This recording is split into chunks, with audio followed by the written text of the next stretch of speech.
Thank you and welcome to our lecture tonight on the subject of Maharal. We are concluding our Sages of the Ages series in which we have discussed 5 outstanding Torah personalities of the 16th century whose legacy and impact on Jewish life reverberates even until today. And tonight we're going to deal, as we said, with Maharal.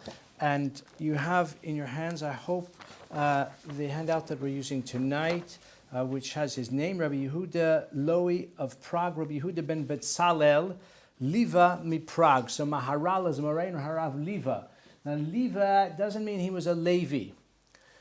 Liva is just a Yiddish or maybe even a Czech kind of derivation of Leib. What does Leib mean? Leib means lion. So Yehuda, he acquired the nickname Liva or Levi probably because it goes together, Yehuda Leib. Leib is lion in Yiddish, and because his name was Yehuda, so they probably called him Yehuda Leib, and it became Levi, something along those lines. His crest is a lion, and he's associated with a lion. You have here at the top, he was born in Posen in Poland in 1525. Now the truth is we don't know really when he was born. He was definitely born before 1525. He may have been born as early as 1512. There's evidence that he was born as early as 1512, in which case he lived to an exceptionally old age because he died in 1609. So it means he would have lived 97 years, which certainly in the 16th century would be an extraordinarily long life. But there is evidence to suggest that, in fact, is when he was born. But he was definitely born before 1525. And as it says here, he died in Prague, Bohemia. And you probably know that he is buried in the cemetery in Prague, the old Jewish cemetery in Prague, one of the most, if I can use the term, atmospheric Jewish cemeteries, one of the greatest I would say shrines or places of pilgrimage, if you can use that term, for those people who want to see and visit the graves of outstanding tzaddikim and personalities. The only thing is that when anyone in this room may happen to visit there, he will very likely have to jostle for position with throngs of German tourists and others who are there to see the grave of the great Maharal, which is interesting how well known he is, not only in terms of his Jewish legacy, but he became a folk hero. In fact, we'll talk shortly about the Golem in more detail. The word word robot comes from the Czech word for golem.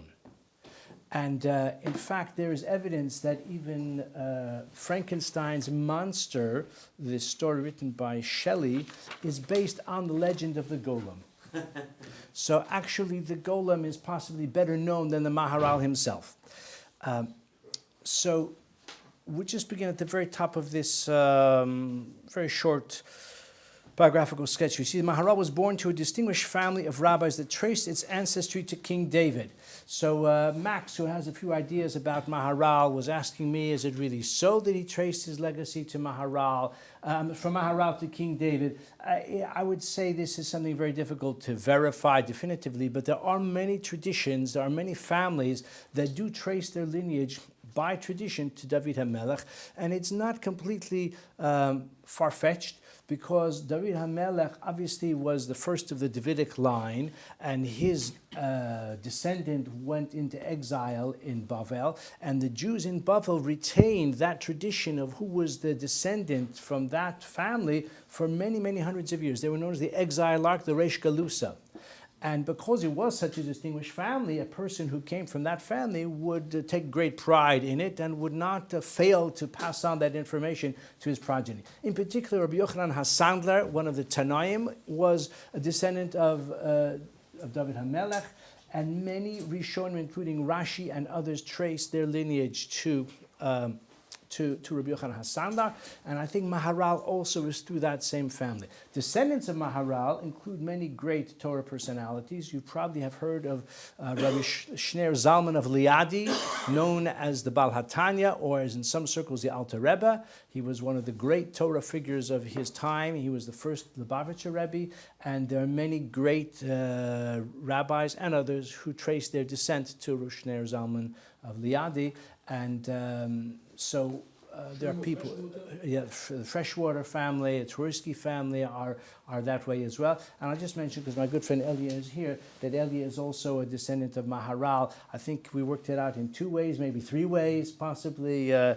through the different strains of the family. So again, someone as great as Maharal, although he had only one son who predeceased him, but he had 5 daughters, and so he had many descendants, etc. So he was, in 1550, he was elected Rabbi of Nikolsburg and the province of Moravia. Where, is that right? Is it Moravetsky comes from there? Okay, there you have it. Where he was, so it was the Besoicher and Einikel in that case. Where he remained for the following 20 years. Now, Maharal is always associated with Prague. As we said, he lived in Prague and he's buried in Prague. However, most of his life he was not in Prague. He went back and forth from Prague to Nikolsburg, from Prague to Posen a few times. And for example, it says in 1573 he moved to Prague, where he opened a yeshiva and became a mentor of many outstanding disciples. Now he was a Rav in Nikolsburg for about 20 years, where he also had a prominent yeshiva, and his renown spread rapidly. He came from a distinguished rabbinic family, and therefore, and he was very gifted and very talented. As we shall see, he was also very much a man of the people. And here we have the first remarkable irony, or at least, let's say, an unusual combination. He was a great scholar, he was a great philosopher, and he was a mystic, he was a Kabbalist, as is very well known. But most people who meet that description are intellectually and spiritually exalted and tend to, let's say, devote their time and their interaction with scholarship and with other scholars. He was a man of the people. He was a populist, he was a folk hero, and he remains a folk hero to the Czech people even to this very day. So actually on this occasion, rather than follow meticulously the information you have here, I'd like to follow my own notes, and I'll tell you the reason why. I first prepared this lecture, that is to say the first time I gave a lecture on Maharal, many years ago before this book was even published. So therefore, although we've made this available for convenience sake, but I'd like to follow the slightly different order of my notes. So I want to say that when we talk about Maharal, fact and legend are intricately interwoven, and separating one from the other is often difficult. I mentioned already he is one of the leading tourist attractions in Prague. And if you turn the page over, on the reverse, you'll see a statue of Maharal. This statue is larger than life, and it is positioned outside of City Hall in Prague. Prague is the only city in the world, including cities in the land of Israel, in the state of Israel, that has a statue of a rabbi outside the City Hall. It was put there in 1917. I told you he was a folk hero and remains a folk hero to the Czechoslovakian or Czech people even to this day. When the Nazis rolled into town, they knew the Nazis would dynamite it in a heartbeat. So in anticipation, they sequestered it away and they hid it from the Nazis. And thankfully, the Nazis were eventually turfed out of Prague and turfed out of planet Earth, at the time at least. And they hauled it out of storage and they put it back where it was. And it remains, in its own right, a popular tourist site. This image of the Maharal, now I know the photographic quality is not that excellent, but if you look closely, you can see, it's kind of hard to see actually, this is a better copy of it I've got here. There is a girl, she's a bit underdressed I have to say, who is approaching him, Maharal, and she's extending a rose to him, because according to legend, Maharal was so very great, so very righteous, that there was no opportunity for the Satan, for the Malach HaMaves to claim his soul. He was always immersed whether in the study of Torah or in prayer or in halachic matters, tzibur matters, community matters. There was no moment when he had a weakness and a vulnerability. So the Satan hid inside a rose, and this rose was plucked by a girl, and she came and she approached Maharal and she gave him the rose to enjoy the aroma. I'm sure he made a bracha and he smelled the aroma. He inhaled the beautiful fragrance of that rose, and that's how the Malach HaMaves overtook him. This is according to the legend, and that legend is represented here. I'll just pass this around just so you can see, and I'll mention as well that that book is one of several books that became a doctoral dissertation on the Maharal. What's it called there, Michael? Could you just read the title of that book? Mystical Theology and Social Dissent. It's written by I don't know if he's still living, but it was a doctoral dissertation. And here's another doctoral dissertation, The Religious Philosophy of Maharal of Prague, written by a graduate of Jewish Theological Seminary. Written by Torah-sensitive people? No.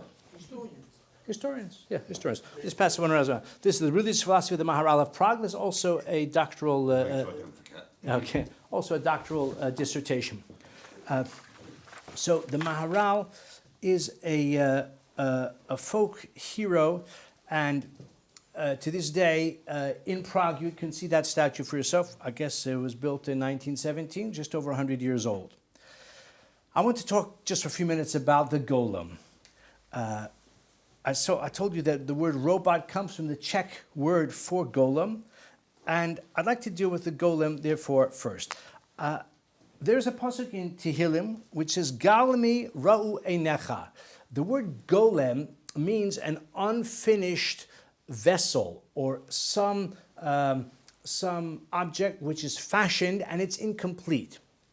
Galmi ra'u einecha means that the man says to God that you saw me in my unformed state, like either Adam himself before the breath of life was breathed into his nostrils, or as we have in the Mishnah speaks of Golem Klei Cheres, a potter who is fashioning a vessel, a container of some sort, and he hasn't completed the job. It's just in its raw state. Maybe he hasn't put it in the kiln yet, or he hasn't, glazed it. That's called golem. It's called a utensil which is incomplete. It's partly fashioned, but not completely so.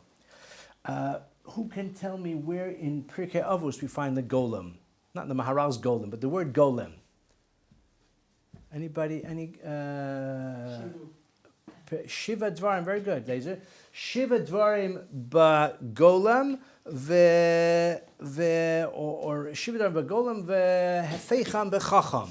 There are 7 features, 7 qualities that are associated with a chacham, a wise person, and the opposite is for a golem. So, for example, it says if he interrupts another person, Shiva Dvarim ba golem v'shiva bechacham. If a person is speaking and someone interrupts, this is like the behavior, the uncouth behavior of a golem. That's what the Mishnah says. So the word golem, again, refers to a person, maybe, or an object, which is like unsophisticated or not refined properly. Okay. Which is something that has not, is a commodity, something that has not the work.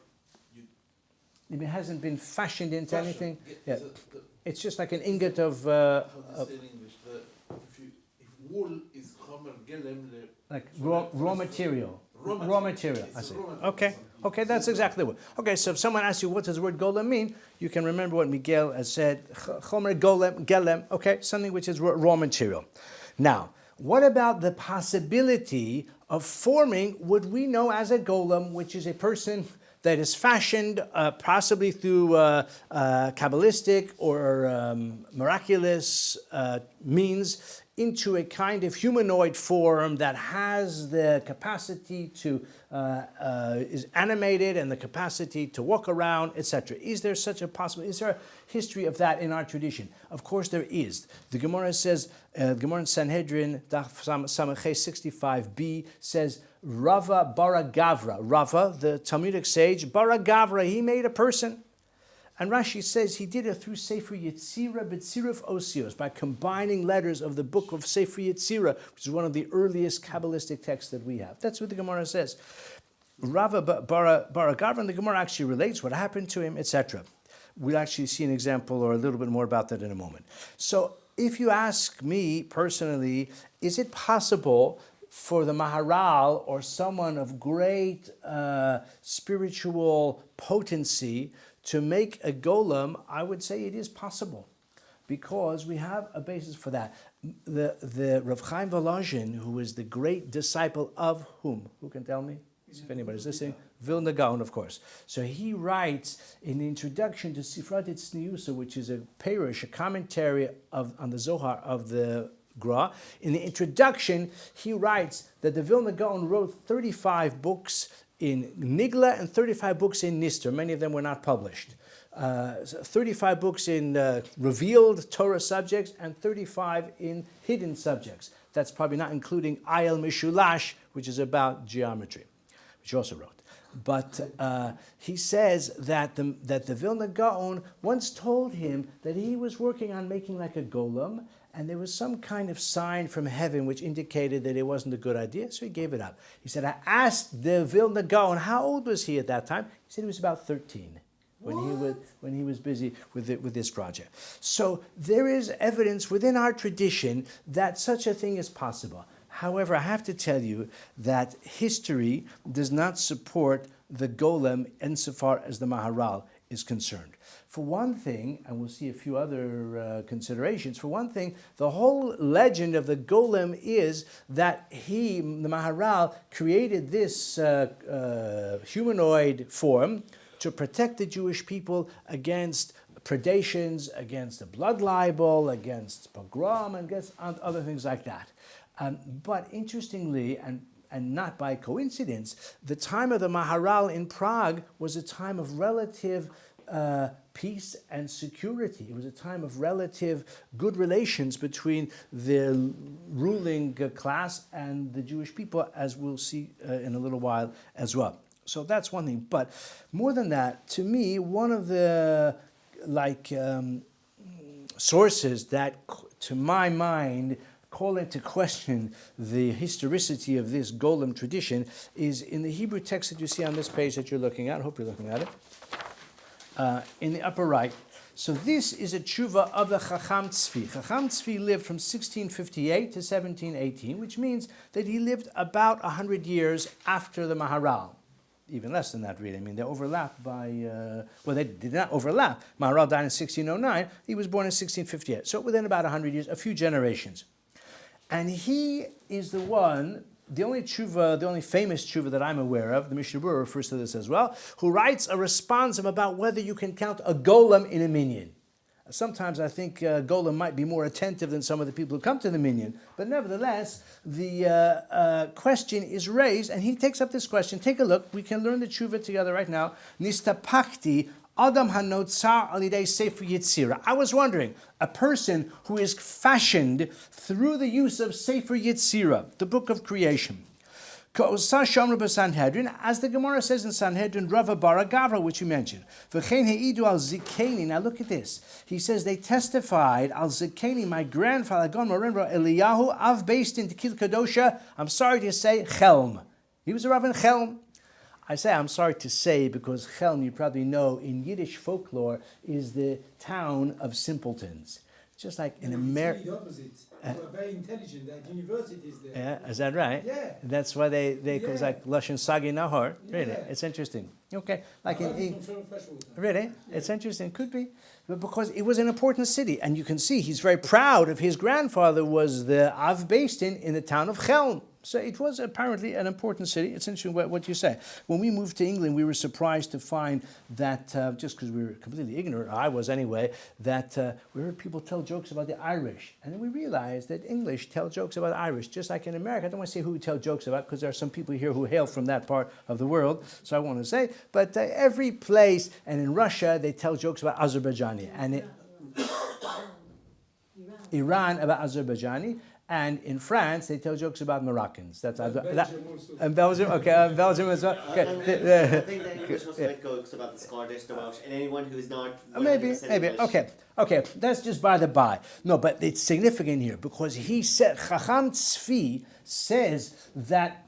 I've heard testimony, Ha'idu, that my grandfather, the Av Beis Din of Chelm, made a golem. And he said that's an example. Now, he doesn't say anything here about the Maharal. Now, he lived only less than 100 years after the Maharal. And elsewhere in a tshuva, when he quotes in a certain tshuva where he says that he renders a certain halachic decision, he says, later on, I found out that the great Maharal also has the same opinion, pass that to Yosef, says the same thing, and he's very pleased with himself that his assessment is the same, his conclusion is the same of the Maharal. And he says about the Maharal, Asher Shimesh Beruach HaKodesh K'Mefursam. Chacham Tzvi says about Maharal that Maharal had access to the divine spirit, as is well known.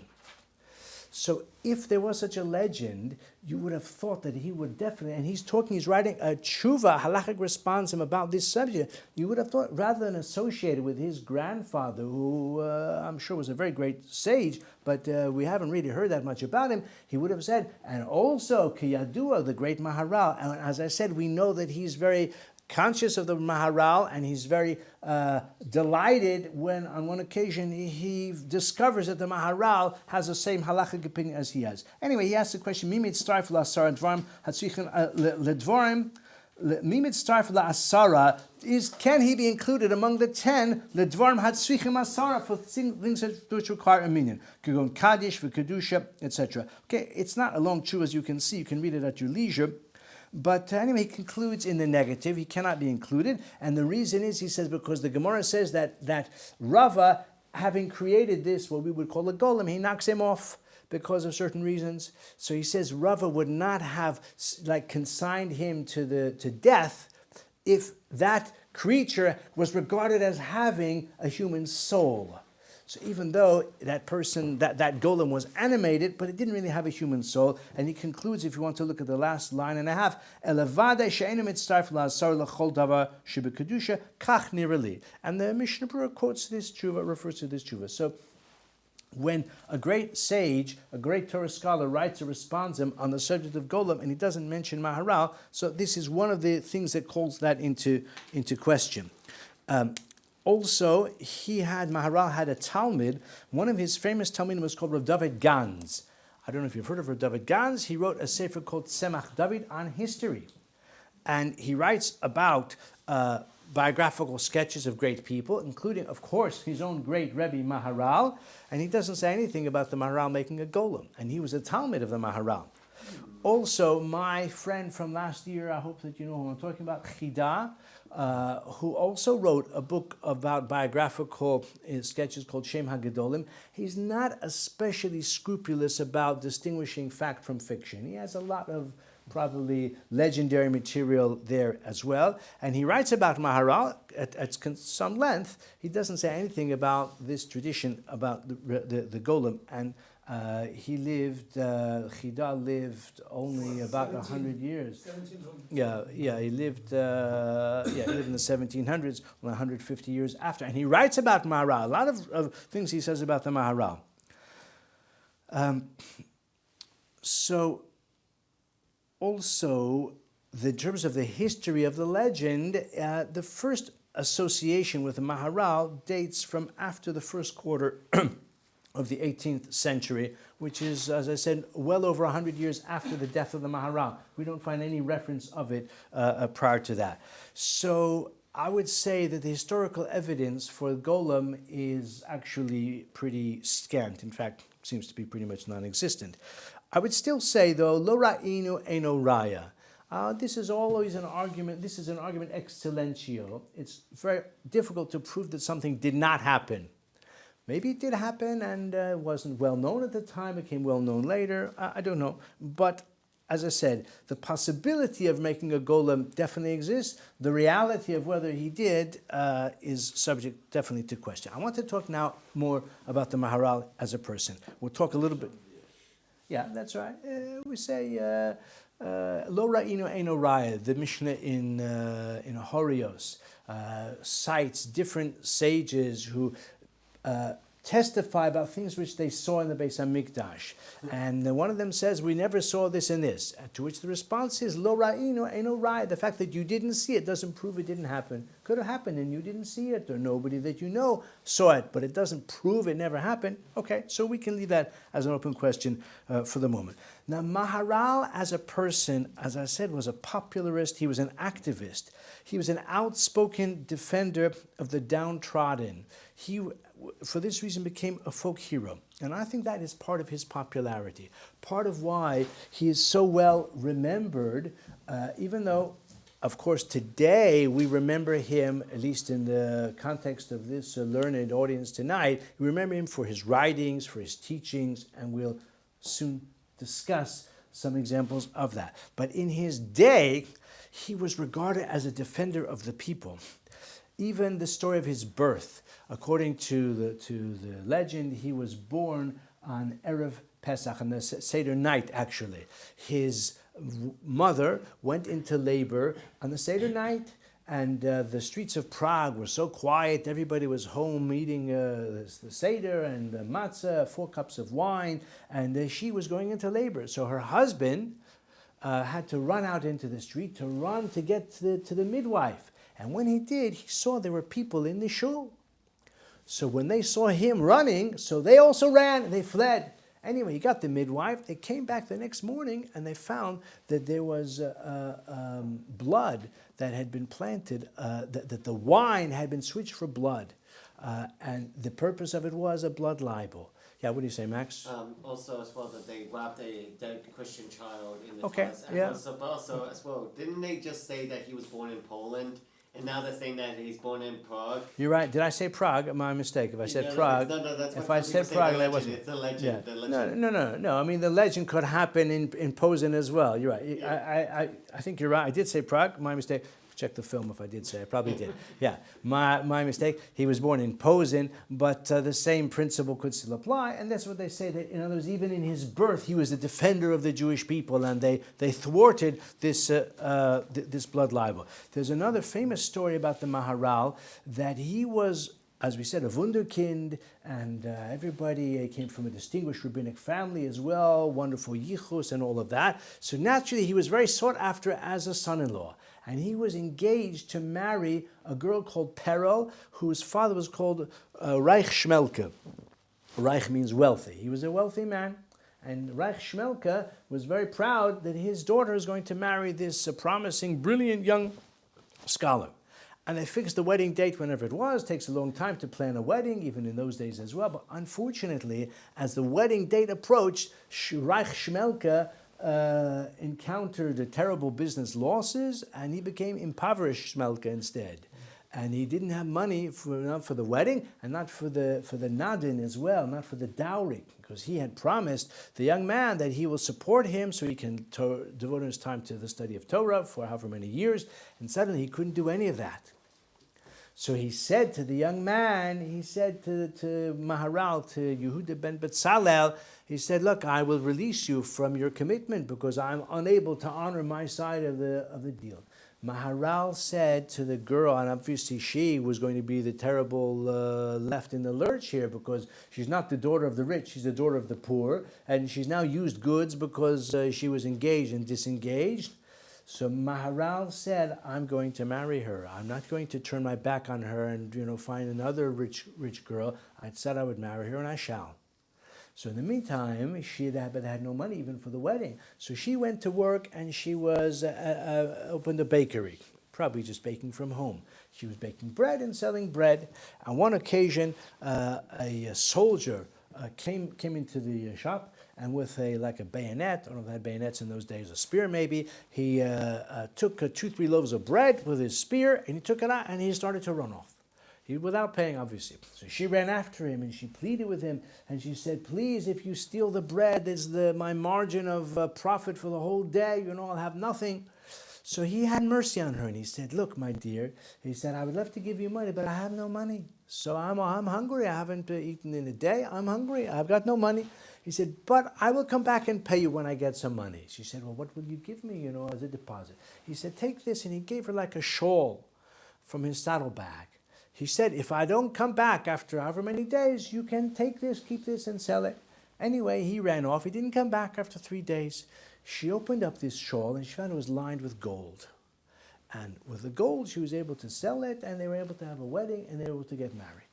So this is the story about the Mahara. And actually, forever longer after that, when Maharal, who quickly became, as you said, a Rosh Yeshiva of Beis-Din, he was the Landsrabbiner in Moravia, he would never sign on if there was a broken shidduch, then, and they would have like arrangements of undoing the commitments, he would never sign on it. He never was willing to be a party to such an event. Considered it a terrible tragedy, and he did not want to sort of be a party to such a phenomenon. So other members of his basin would. We said for 20 years, he was the Rav in Nikolsburg from 1553 to 1573, and after that he came to Prague and went back and forth a few times. If you look at your material that you've got, just to go back to this page, it says in 1592, Maharal accepted the position of rabbi in Posen, going back to his birthplace, returning to Prague in 1598. It really should be 1588. But it's interesting that the first of his books were only published in 1588, or maybe a bit earlier, maybe 1580, when he was already probably in his 60s, perhaps. As you said, we're not sure exactly when he was born. Also, we don't know about his Talmidim from his days in Posen as well. It's, again, shrouded in a bit of mystery. But when he moved back to Prague, that's when he sort of hit his stride, already as a quite mature person. He had friendly relations with Rudolf II, not the reindeer, who had a great interest in alchemy. Rudolf II was the emperor. He lived in Prague Castle. Who's been to Prague? Has anybody been to Prague? So obviously you visited the Altneu Shul, which was built in 1270, where the Maharal sat. You can see his chair is still there. I think you took a picture with the chair of the Maharal. Yeah, I don't think they let anybody sit there anymore, but the chair of the Maharal is still there. And you may have visited Prague Castle. Again, Ruth and I were there many years ago. We visited it, and that's where the emperors lived, and that is where Maharal visited, had a meeting. The day is even recorded. It was February 20th in 1592, and he spent a day or two with the King Rudolf in the Prague Castle, discussing matters of Kabbalah. It doesn't mean like Lurianic Kabbalah, which actually Maharal himself wasn't even familiar with, but it means more alchemy, how to turn lead or iron into gold. And there was a lot of interest in that during medieval times, especially at this period. And the emperor thought, this great rabbi, learned rabbi, great holy man, maybe he has some insight into that. And that's apparently what they were talking about. And by the way, there's the street there is called Golden Lane until this day, because he had a great interest in trying to, through alchemy, to turn whatever it was into gold. I doubt if he ever succeeded. Even though Maharal is today remembered as a mystic, but as I said, in his lifetime, he was Ish HaMa'as, a practical man, a man of great achievements. He wrote, in terms of halacha, we have very little from Maharal. We don't have his commentary. Actually, more recently, his commentary has been published on certain rabbinic tractates, certain tractates of the Talmud, but that's only quite recently. He didn't write responsa. He didn't write a commentary on the Shulchan Aruch. There is a response about Iguna, a famous tshuva about Iguna, which he wrote, which reflects his concern for the downtrodden, a woman who should not be left in a desperate state because her husband has either disappeared or... In those days, they didn't have recalcitrant husbands. Iguna was not because of recalcitrance. Iguna was normally because a person has disappeared, he's been kidnapped, he went away on business and never came back, or this sort of thing. Also, the Taz quotes him in a certain place in Hilchos Nida. We don't need to go into details about that. So his name is... Yeah? That he went once to Rav Ovadia, and he told him that he studies of Maharal, and Maharal said, "Alachat tamid kemoto, alachat tamid kemoto." That's interesting. It's interesting. He was possibly, Rav Ovadia Yosef was possibly referring to the Taz in Yoredeya. The Taz says about a certain halacha, the Taz quotes the Maharal, And in those places where Maharal is quoted, I've seen it in Shulchan Aruch a few places, not many, a few places where the Nosei then quote the Maharal as a great rabbinic, great prestigious, important rabbinic authority. But he himself did not write extensively on halachic matters. Maybe because he devoted his time whether to writing in philosophy, as we'll discuss shortly, but also he was an activist. He was a person who was a doer. He was very concerned about a phenomenon called Nadlerism. Nadler, and I know there are people with that name, it's a Jewish surname, but Nadler became, I don't know the derivation of it, but it was a term referring to the phenomenon of demeaning or maligning a family. To say that a certain family is illegitimate, or the people who are the children or the grandchildren of this particular person, their Jewish status is questionable, or their yichus is questionable, a little bit like mamzer, to call someone a mamzer, or even other types to say that, this person, his paternity is doubtful, his maternity is doubtful, the woman got pregnant and her husband was known to be impotent, or this sort of thing, which would have the effect of casting a pall over the family, the girl, the boy, siblings, cousins, and it would make it difficult or impossible to find a shidduch. And he denounced this phenomenon. Apparently it's kind of widespread, and people would do it maybe as a way of, if they settled or they did not settle a business quarrel or something like that. It was a terrible phenomenon that was widely practiced, and he devoted a lot of energy to denouncing it and condemning it. I mentioned already his yeshiva. The other famous Talmud of Maharal, I hope you've heard of him. It's actually, his name is here in bold print, Rabbi Yom Tov Lipman Heller, who wrote what book? Famous book, commentary. Tosfot Yom Tov. Tosfot Yom Tov. He wrote an extensive commentary on the Mishnah. It's published now pretty much in all printings of the Mishnah, and this is a very influential, very important commentary. Now, it wasn't just like happenstance that he felt that the Mishnah doesn't have an extensive commentary which he undertook to write. It wasn't just, as I say, happenstance. Maharal was very concerned about the neglect of the study of Mishnah. And here, even though our time is passing, but I do want to spend a couple of minutes looking at this passage here at the bottom of the page. It's written in Hebrew. It's taken from Gur Aryeh, and this is an opportunity to say that this Gur Aryeh that I'm holding in my hands, it's one volume out of about 10.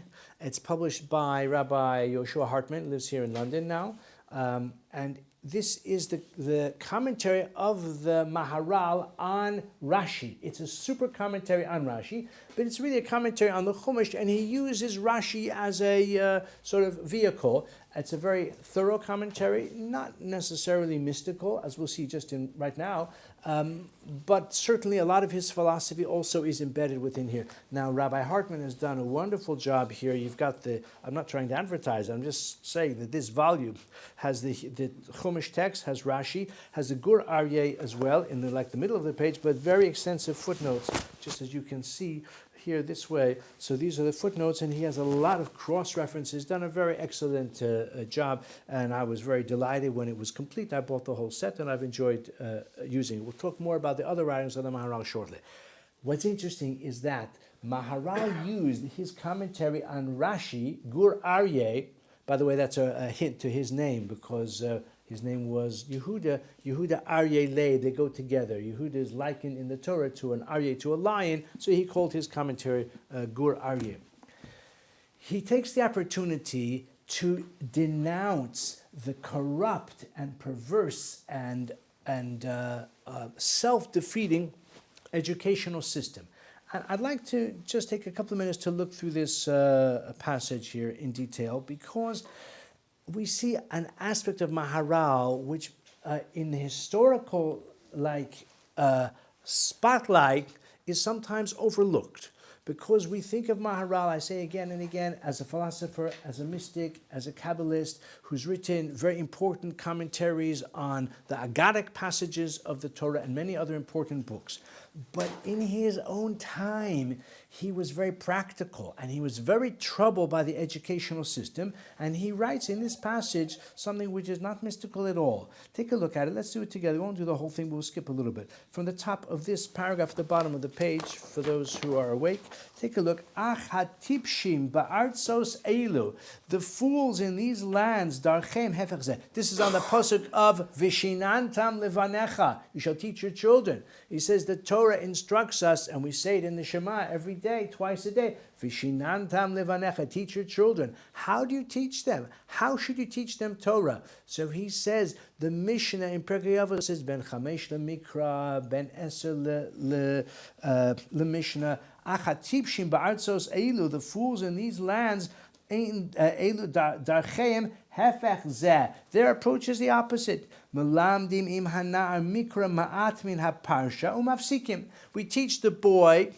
They didn't teach girls in those days, but girls would be similar. We teach the child a bit of the parsha. So today is Sunday, let's say. So we start the beginning of the parsha. By the time we get to Friday, how much of the parsha have we finished? Okay, maybe one aliyah, maybe two at the most. Most of the time, there's so much to learn. So, mafsik, and then we interrupt. The next week, we go on to the next parsha. So the boy learns the first aliyah of every parsha, and of course, next year he does the same thing, the first aliyah of the parsha.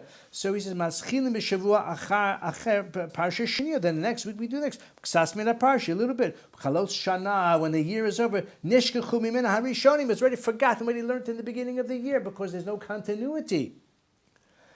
And then the next year we do the same.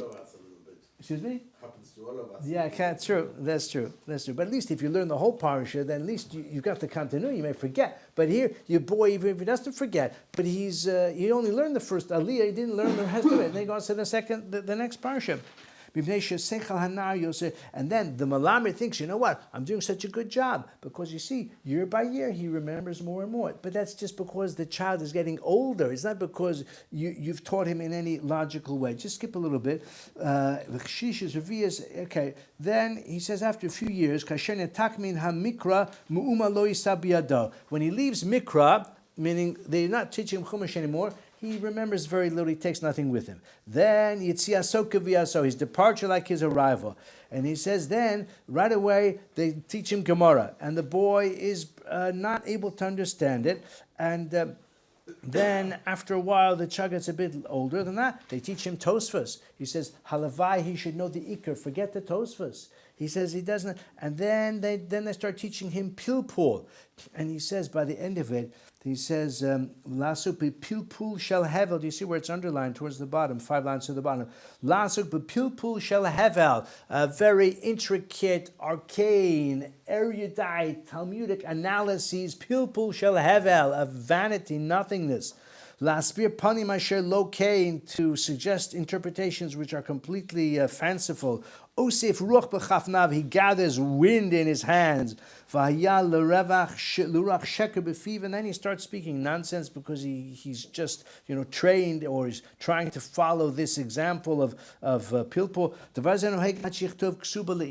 Until he writes a ksuba for a wife, meaning until he gets married. Az hushlach mishamayim aretz. He's hurled from the heaven down to earth. Nidmelo ki'ilu cholem chalom kol yamav. He's been dreaming his whole life. Yifrosh minat Torah legamri. He'll depart from Torah entirely. Lo yisab yado mu'uma. He'll take nothing with him. Lo mikra, v'lo mishnah, v'lo talmud, v'lo derech eretz. Halo kol adam shivakesh kavod kono doresh haTorah ra'ui sheyeh dava libo al zeh. He should cry over this situation. Now, the reason I've done it at length is that there's nothing mystical here. It's very practical and very bold, very courageous, because obviously he's going to battle against the established chinuch system, and people have an interest in it.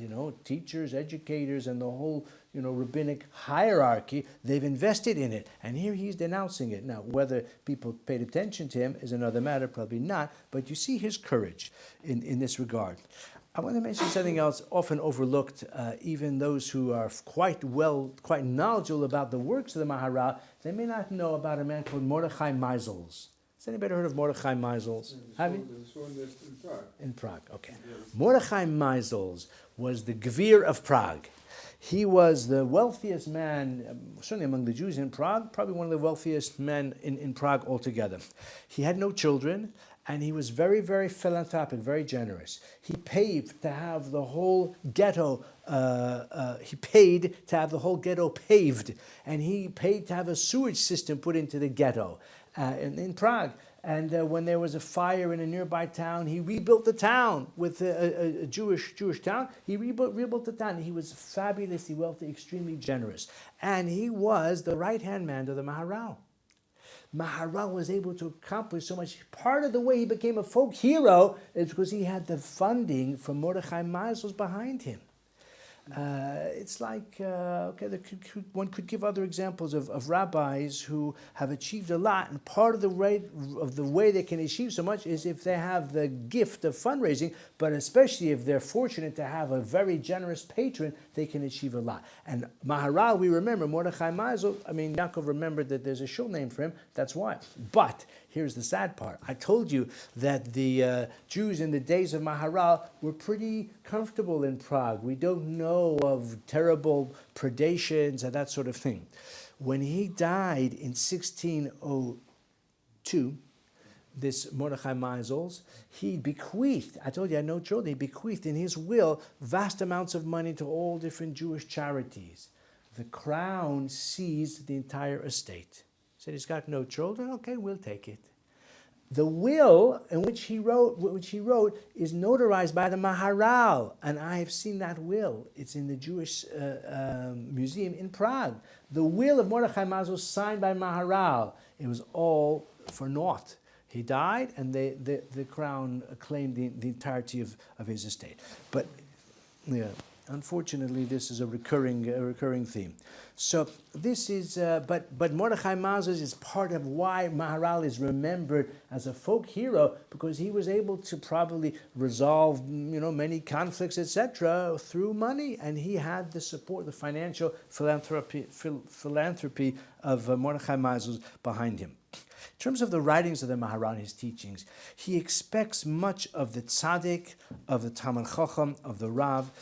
When you read his writings, he describes the role of the tzaddik, and he's very, very rigorous in what he expects of him. And in this way, he anticipates the Hasidic movement, which only grew up maybe 150 years afterwards. Baal Shem Tov was only born in 1700. Maharal died in 1609. But he anticipates a lot of Hasidic thought is found in the writings in a kind of preliminary, like a precursor form. And although he was not a Rebbe in the Hasidic sense, but his writings elevate the tzaddik to a position of great importance. He's expected to be concerned for the people, to pray for them, to help them, to advise them, to be such an inspiring example, but also to be a person of impeccable character and this sort of thing, which he demands of the tzaddik. And this is very influential, as we shall see very soon. Let's talk a bit more about his writings in the minutes we have left. He advanced a unitary philosophy, by which I mean that when you read his different books, what he says in one place, he echoes in another place, and he says it in different words in a third place. What makes his writings a bit difficult is sometimes he says the same thing repeatedly in different words in the same place. And here I have to say that the writings of the Maharal are oft-quoted and not much studied, because actually it's quite difficult. But his language, prima facie, is not difficult language. Rav Hutner said that the Maharal is hidden wisdom in he says it's lashon chachma nistara b'lashon nigla. It's hidden wisdom in the language of philosophy. It's mystical thought using philosophical terminology. So it's not that the use of Hebrew is difficult, but to fathom his intent is quite challenging, because he often writes at length and apparently is repetitive. He has a unique kind of style, as I said, in Kabbalistic concepts, but philosophical language. His writing is more similar to Rav Yosef Albo, who wrote Sefer HaIkarim, much more so than its similarity to Rav Chaim Vital, who as we mentioned last week, was the scribe of the Ari. He emphasizes uncovering the meaning, the deeper meaning of the teachings of Chazal. And I would say this is one of the most important contributions of Maharal. Firstly, he wrote a commentary on the Agadot. It's about 4 or maybe 5 volumes in this set. Commentary on the Agadic, the Midrashic passages in the Talmud. Then he wrote another book called Be'er HaGola, which is all about that subject, explaining difficult concepts. When I say difficult, I mean like politically challenging, like the idea of the chosen people, or these notions which require an explanation which would allow the critic or the skeptic or the cynic to pounce on it. So he elaborates and he explains those concepts. And that is a lot of what he does. He takes passages in the Talmud, even very wild or fanciful, fantastic ones, and he explains the meaning, the deeper meaning, the profound meaning, and every nuance, every reference, every, as I say, midrashic application. If one finds what Maharal has to say about it, he will illuminate it, he will clarify it. He's very harsh in denouncing a man called Azaria Derasi. Azaria min ha'adumim, he calls him. This is the Italian scholar who was like a critic of the Talmud. He was a rabbi. He was a rabbi of some note, but he was quick to dismiss the words of Chazal as fanciful or even juvenile. Maharal denounces him, and Maharal says, on the contrary, what the rabbis wrote, it may seem to you as if it's a story, it may seem to you as if it's a legend, it may seem to you as if it's a fairy tale. That's because you don't understand it. You don't appreciate the deeper meaning, and Maharal explains that. This is an illuminating feature, as I say, even minute details of the Agadic passages he explains. I'll just mention a few examples of his the topics that he deals with: the relationship between man and God, the physical and the spiritual, Zachar v'Nekeva, male and female, Chomer v'Tzura, matter and form, also exile and redemption. I'm holding this book. It's quite dear to me. It's called Netzach Yisrael. It's one of his several books that he wrote, Maharal wrote. You can see it's not that long, but it's about 200 plus pages. The reason it's dear to me is that once upon a time I was in graduate school and I took a course on Maharal. And the course was actually a tutorial. My teacher was someone that and his father, knew very well, the Blacks, Dr. Judy Black. In fact, when I moved to London, Dr. Bleich, who was my professor at university, Judy Bleich, said to me, I've got 2 people that you should meet in London. I'll introduce you, mention my name, and they'll look after you. One is the late Rabbi Avram Gabay, Zichrono Livracha. The other was the late Beryl Berkowitz. So she introduced me to Beryl Berkowitz as well.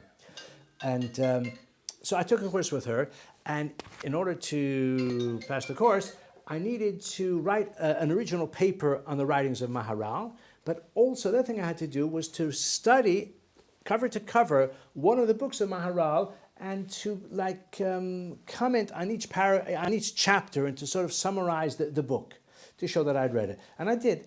And I said already that Maharal is oft-quoted, not that much studied, and although I had I can't say I would have picked it up and done on my own because I needed the credits from the course, so it was an excuse for me. It forced me to actually read cover to cover one of the books of the Maharal, and this is Netzach Yisrael. It deals with Netzach Yisrael means the eternity of the Jewish people. He speaks about the land of Israel. He speaks about the Jewish people in exile. He speaks of a relationship between the Jews and the nations of the world. He speaks there about Mashiach, a lot about Mashiach. He also speaks about many of the passages in the Torah that deal with the future redemption, and this sort of thing. Very inspiring and very profound, a lot about Mashiach. And part of his purpose was to instill hope, because even though I said already in Prague in his day things were not that bad, relatively speaking, but the Gelos, the exile, has been a very bitter exile, and he instilled hope and confidence and pride in the Jewish people. And that's hinted to in the name of Netzach Yisrael.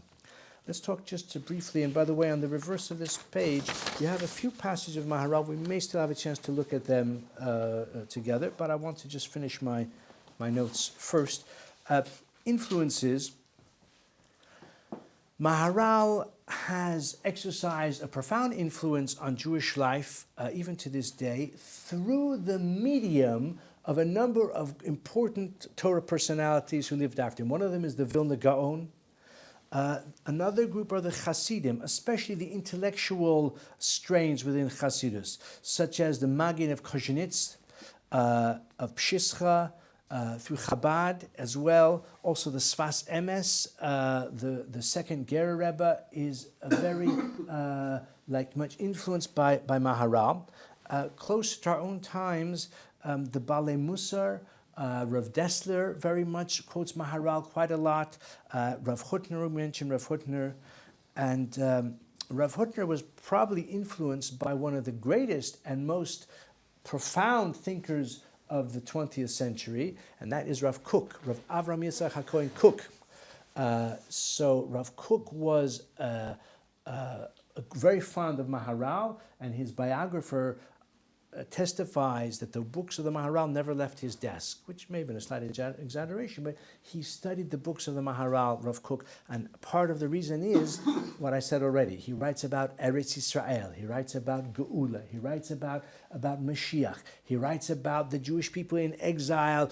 The whole world is out of kilter. When the Jewish people are in exile, the world doesn't function as it's supposed to function. Even in terms of natural disasters, he says it's because the world has been knocked out of kilter because the Jewish people are exiled from their land. So these ideas were very congenial to the thinking of Rav Kook and probably influenced Rav Kook. Rav Hutner was Rosh Yeshiva of Rav Chaim Berlin. Yeshiva Chaim Berlin was a Talmud of Rav Kook, even though his Talmidim tried to deny that, but in his sukkah he had a picture of Rav Kook. Yes, Rav Hutner, it's true. Rav Hutner learned in Hebron Yeshiva. He was absent in 1929 when they had that terrible pogrom. He had gone to Yerushalayim for Shabbos, and that's what saved his life. Rav Hutner was there as a young man, as a probably 16, 18 years old. He went to America, no? And then came back or something? I don't know if he went to it could be. I think he went to America and then went back to Europe, I think. Possibly. But Rav Hutner died in 1935. No. Sorry, Rav Kook, excuse me. Rav Kook, Rav Hutner died in 1982, I believe, or maybe 1981. But Rav Kook died in 1935. So Rav Hutner was a young man, maybe a teenager, maybe 18, 20 years old, when he learned with Rav Kook. He didn't learn in the yeshiva of Rav Kook, but he went to visit Rav Kook. He spent time with Rav Kook. He was influenced by Rav Kook. There's stories about the two of them together, about Rav Kook and Rav Hutner. And Rav Hutner admired Rav Kook very much. He had a sukkah. He had a picture of Rav Kook in his sukkah. One of the decorations in Rav Hutner's sukkah. The interesting thing, though, I want to point out is that 1980. Okay, close. It has fact-checked me. Okay, 1980. Yeah. The Maharal wrote extensively. This just to show the rest of these books. This is a very excellent collection. I think it's long out of print. When I bought it, it was used already. I bought it secondhand, and it is highlights of excerpts from the writings of Maharal, Kisvei Maharal Miprad, which I found very useful introduction as well about Maharal. There, I think maybe that is where I read about the writings of Maharal that were on the desk of Rav Kook, possibly in the introduction. There's 2 volumes that from Avram Kariv. The writings of Maharal were not widely printed. Today you can get them. But like Netzach Yisrael, which is among his most important works, it was reprinted. It was printed 7 times in 400 years. Only 7 times in 400 years. In 1960, this set of Kisvei Maharal, which is a complete set of Kisvei Maharal, was printed in London. And in the introduction to that volume, the publisher thanks Elias Sassoon. Solomon was your great uncle. Solomon Sassoon, and Elias, his brother-in-law, was your grandfather? Yeah. He thanks them in the introduction for their involvement, I think helping to edit it, and probably mostly helping with the costs. And Aryeh Carmel, some of you may know, may remember, also was involved in editing it. That was in 1960. So it was only printed, the full writings of Maharal were only printed in London in 1960. Now, since then, they've been photo offset in Jerusalem. And as I said, Rabbi Hartman has undertaken this very ambitious program, which is much improvement. All the books. All of them, yes. Yeah, he started with the Gorai, now he's doing them little by little. He's doing all the books of Maharal as well. But some lost. Some been lost. some have been lost. Yeah.